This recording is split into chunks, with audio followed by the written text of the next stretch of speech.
Well, all that transpired on Friday night in Gatesville against the Milford Bulldogs really did need to happen. It was a very competitive game, very athletic team that fought to the very end. They might have gotten a little tired, but they never gave up, and so I tip my hat to them. It was different from the rest of the year, almost as if it was detached. Because the weather had changed. A front had blown in. You've got really the first cool evening of the season. There's a tailgate party in the parking lot, and everybody's geeked up. They're ready to go. And especially the newer folks, who haven't been through the entire run of 7. They're there, and they're excited. And it was just fun to watch them. And I really, for me, when I walk up and I feel that energy, it gave me energy and it made me even more ready for the game. So it was just a different kind of atmosphere. And you had things leading up to it where, you had kids, I wasn't a part of it, but you had kids active on social media with one another. And so there was some, needling, there was a little bit of trash talking, those kinds of things, but that really kind of lends to the entire atmosphere of these playoff games.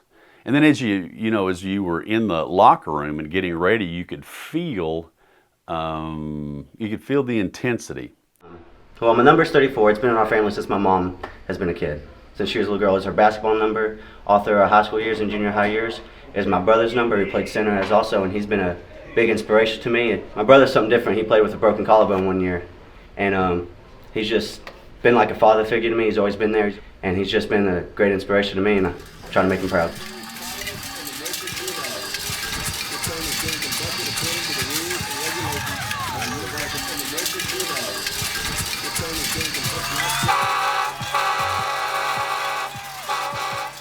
Just a totally different sense because you know that you have an opponent that you're going to have to show up. It's not going to be where you pitch the ball one play and you go 75 yards for a touchdown. And now there were some things like that, but you just have to realize that a 5 and a 10 and a 15-yard gain are excellent plays. One of the unique things for us, and I guess more and more places have it than don't anymore, but to be able to have a radio broadcast for a 6-man football game is a pretty big deal. It's all computer-based, and as we are getting started to broadcast this playoff game, which we're all hepped up and excited for, all of a sudden the computer begins to update. And so they're up in the booth, I'm down on the sideline because I'm the sideline reporter, and they go, hey, things update. We're not sure what we got to do. And nobody knew exactly. And so Jason calls down to Mike Capps, and he says, man, you better not shut it off because let it do its thing, and then, everything will be okay. And so we missed out on the first quarter, and we're thinking, God, we've missed half the game. And we still had 3 quarters to go.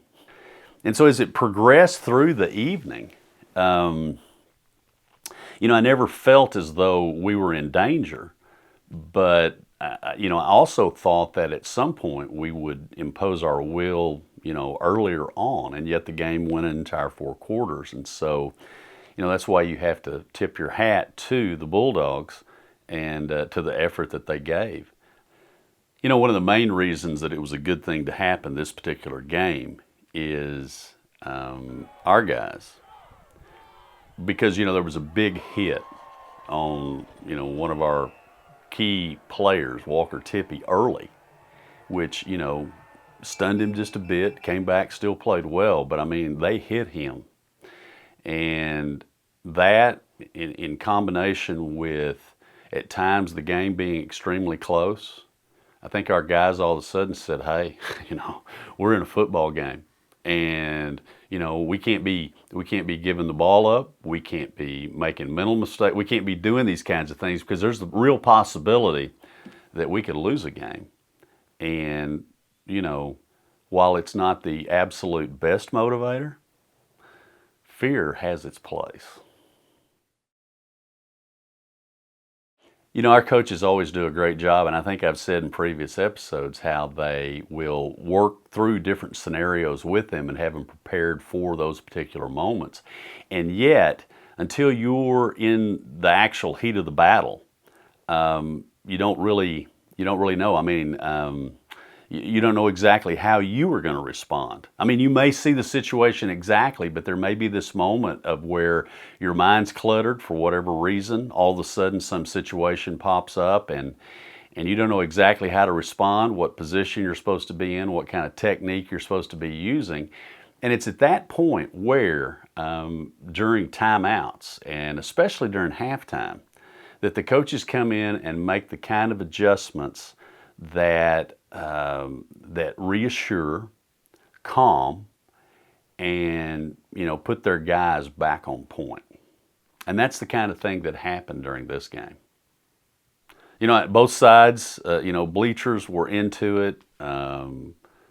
People were, what's a word other than intense? I mean, they were fevered at a couple of points. And so, you had some activity on the field where sometimes things get chippy because, there might not be quite as tight a rein on the game as there should have been.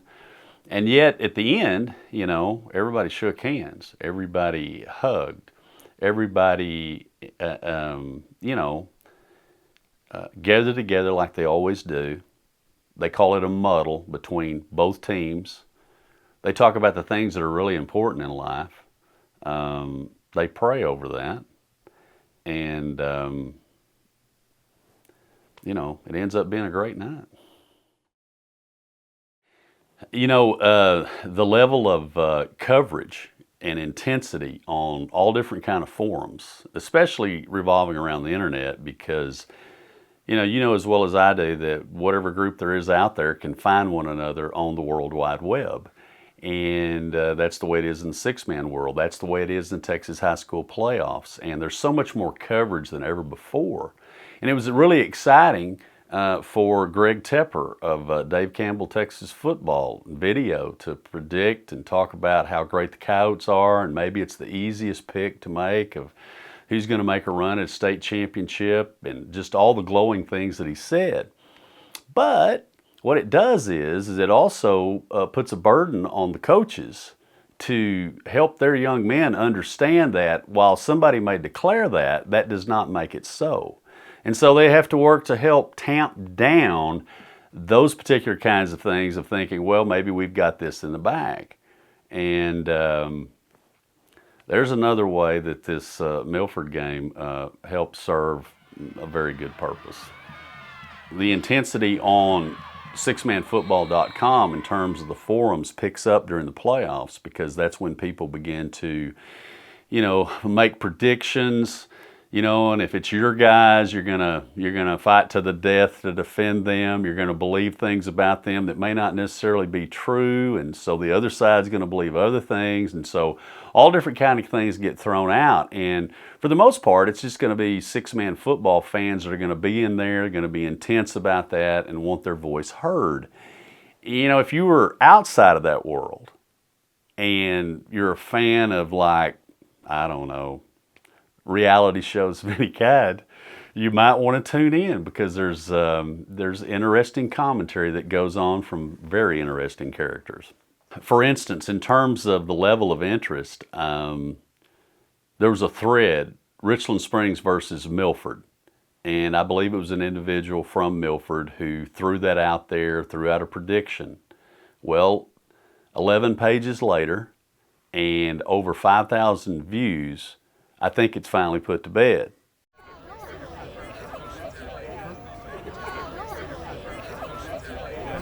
Hey, here we're with number 2, Hutton Lusty, and Hutton had an outstanding game. Did you score a touchdown? Yes, sir, I did.